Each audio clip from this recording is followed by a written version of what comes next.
Hi everyone, welcome back to our channel. ఈ వీడియోలో best టేస్ట్తో dhaba స్టైల్లో పాలకూర చికెన్ కర్రీ ఏ విధంగా చేయాలో చూద్దాం. ఎప్పుడు మసాలాతో చికెన్ కర్రీ కాకుండా ఈ విధంగా ఒకసారి ట్రై చేసి చూడండి. చాలా ఎంజాయ్ చేస్తారు, టేస్ట్ కూడా చాలా బాగుంటుంది. ఒక బౌల్లో వాటర్ వేసుకుని 1 స్పూన్ సాల్ట్ వేసుకుని కట్ చేసుకున్న పాలకూరను వేసుకోవాలి. స్టవ్ ఆన్ చేసుకొని స్టవ్ పైన పెట్టుకొని ఈ మాత్రం కొత్తిమీర, 4-5 పచ్చిమిర్చి వేసుకొని స్టవ్ని హై ఫ్లేమ్లో పెట్టుకొని 5 మినిట్స్ ఉడికించుకోవాలి.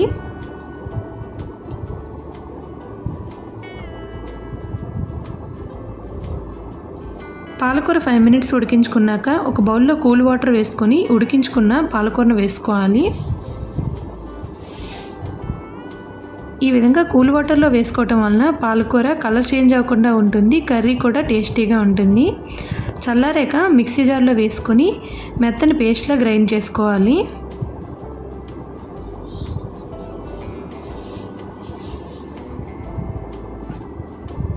ఇక్కడ నేను 1/2 కిలో చికెన్ని బాగా శుభ్రం చేసి తీసుకున్నాను. స్టవ్ ఆన్ చేసుకొని కడాయి పెట్టుకొని ఆయిల్ వేసుకోవాలి. ఆయిల్ హీట్ అయ్యాక చికెన్ వేసుకొని ఫ్రై చేసుకోవాలి.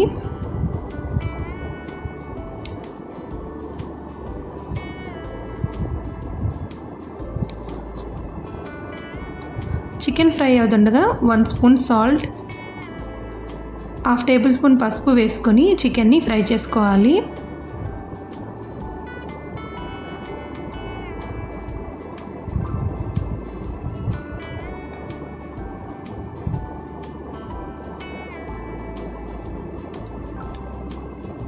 ఈ విధంగా చికెన్ ఫ్రై అయ్యాక ఒక బౌల్లో తీసుకుందాం.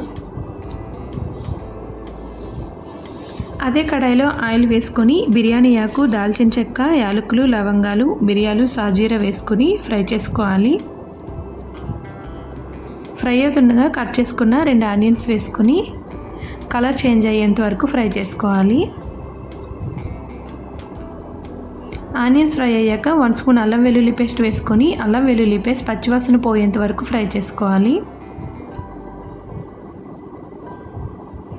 ఒక టమాటోని చిన్న ముక్కలుగా కట్ చేసి వేసుకోవాలి.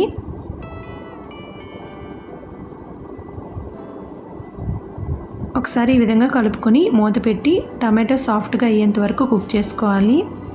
2 మినిట్స్ అయ్యాక టమాటోస్ అనేవి ఈ విధంగా సాఫ్ట్గా కుక్ అయి ఉంటాయి. 1 స్పూన్ సాల్ట్, 1/2 టేబుల్ స్పూన్ పసుపు, 1 స్పూన్ కారం, 1 స్పూన్ ధనియా పౌడర్, 1 స్పూన్ జీరా పౌడర్ వేసుకొని ఈ మసాలాల్ని ఫ్రై చేసుకోవాలి. మీరు స్పైసెస్ ఎక్కువగా తింటే ఎక్కువగా యాడ్ చేసుకోవచ్చు.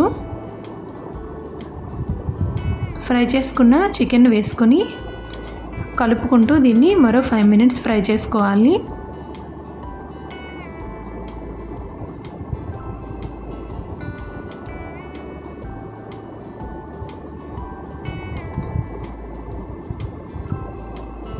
ఈ విధంగా చికెన్ నుంచి ఆయిల్ సపరేట్ అయ్యేంత వరకు ఫ్రై చేసుకొని 1 గ్లాస్ వాటర్ని వేసుకోవాలి.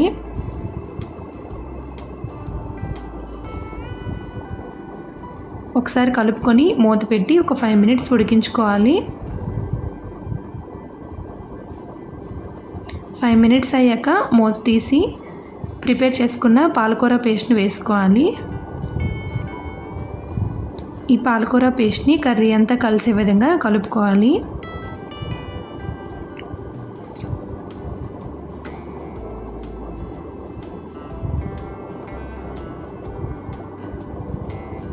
కలుపుకొని మూత పెట్టి మరో 5 మినిట్స్ ఉడికించుకోవాలి. 5 మినిట్స్ అయ్యాక ఈ విధంగా ఆయిల్ అంతా సపరేట్ అయి ఉంటుంది. ఒకసారి కలుపుకోవాలి.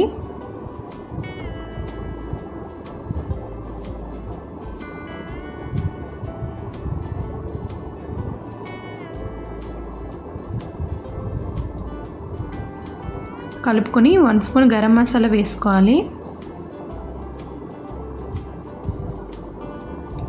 ఈ మసాలా అంతా కలిసే విధంగా ఒకసారి బాగా మిక్స్ చేసుకోవాలి.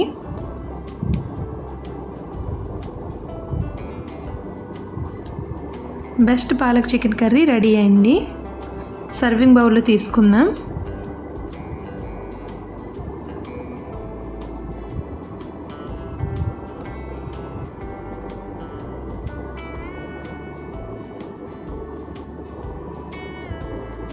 పాలక్ చికెన్ కర్రీ రైస్తో చపాతీతో చాలా బాగుంటుంది.